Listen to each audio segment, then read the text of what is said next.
Bună seara! Mustațe Imobiliare vă prezintă spre vânzare un apartament cu 2 camere, confort 1 de comandat, zona școlilor. Ne aflăm la etajul 4 din 4. Suprafața totală este de 57 de metri pătrați, iar apartamentul este renovat în totalitate de curând. Toată tâmplăria interioară este schimbată, lemn masiv.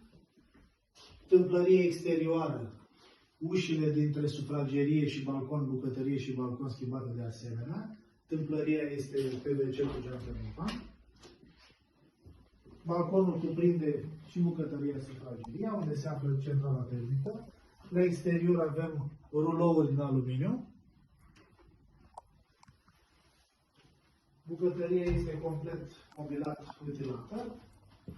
Plită, aragaz, mașină de spălat vase, frigider. Pe hol aici avem undeva care are geam în luminator. Aerul condiționat funcțional. Dormitorul mobilat și el, deci tot ce se vede în filmare va rămâne în prețul cu care se vinde. Lângă baie, pe acest mic hol, mașina de spălat rufe. Baia cu aerixire direct afară. Obiectele sanitare în cea mai bună stare.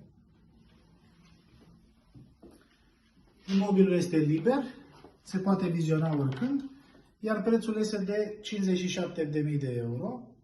Pentru o vizionare vă așteptăm la sediul agenției pe calea Călărașilor, numărul 53, bloc 2 bis parter, complexul Marta 9, vis-a-vis de restaurantul Continental, sau la numărul de telefon 0770 111 333.